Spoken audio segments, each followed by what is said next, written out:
Hi guys, welcome back to my channel.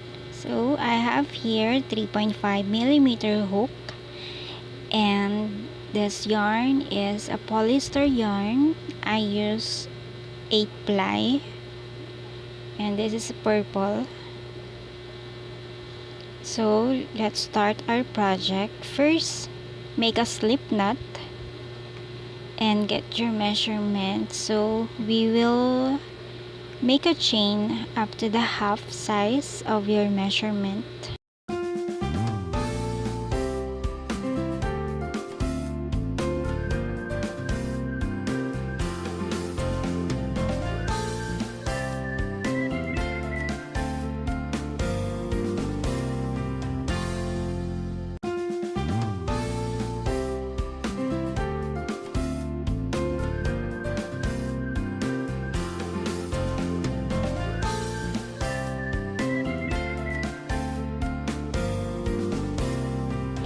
So now I'm gonna start my first row.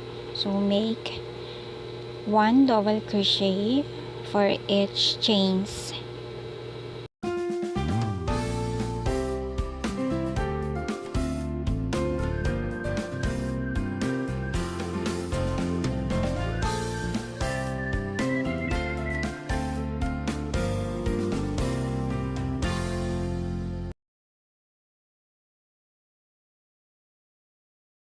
For our second row, make decreasing pattern to our first stitch.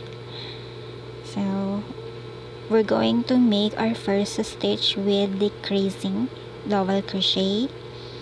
So we will insert our hook to the next chain. Grab your yarn, and we have 2 loops, and then insert again your hook and grab your yarn. We have 3 loops, and then double crochet stitches. Double crochet to each stitches until we reach to the last stitch of this row. So to the last, we're going to make decreasing pattern.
So if you are okay to this length, from your waist to your underbust, get your chain marker and get the half count and put your chain marker.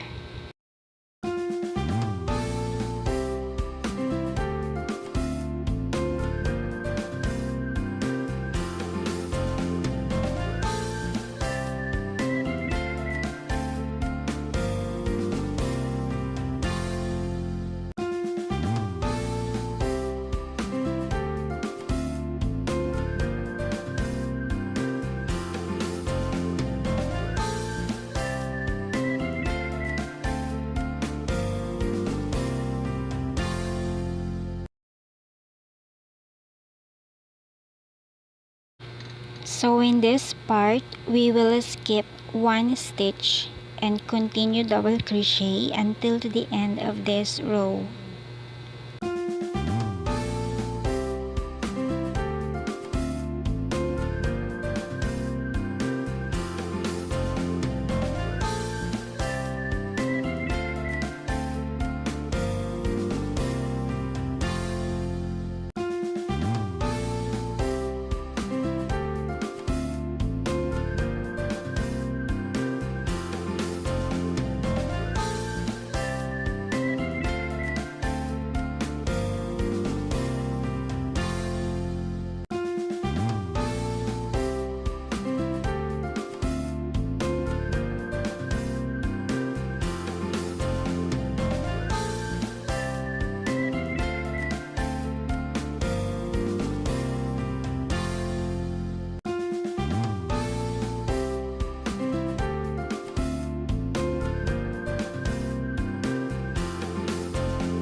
To make 2 space, chain 1, skip 1 chain and double crochet to this space.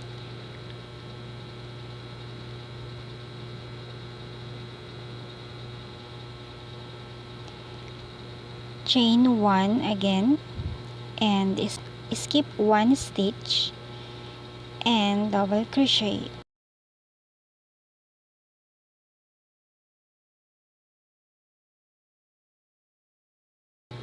Continue double crochet to each stitches and decreasing pattern to the last stitch.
So for the last row, turn your work and I'm gonna use single crochet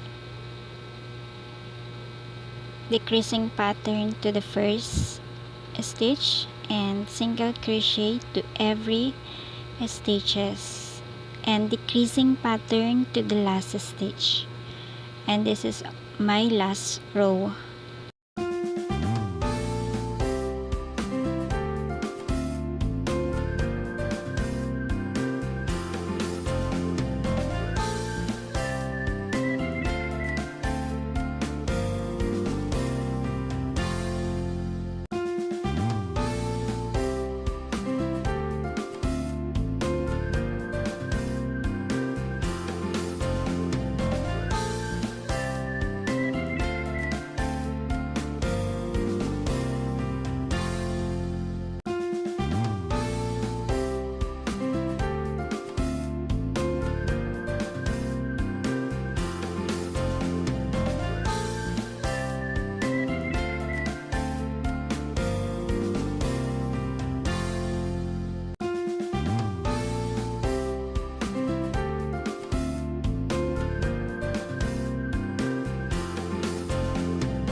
So for the edging of this top, I'm gonna make 2 half double crochet to every corner.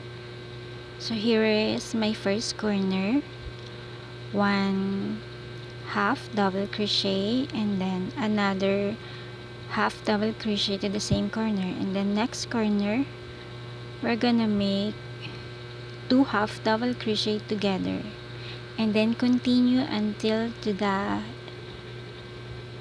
the last corner.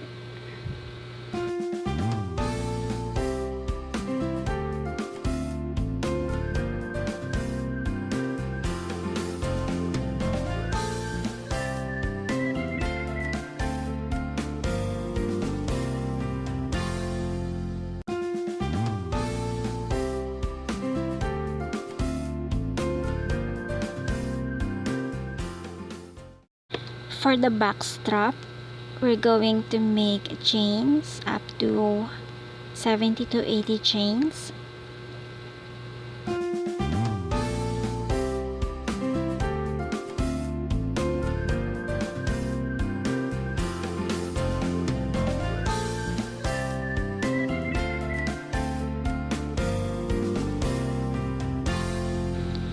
And then double crochet to each chains.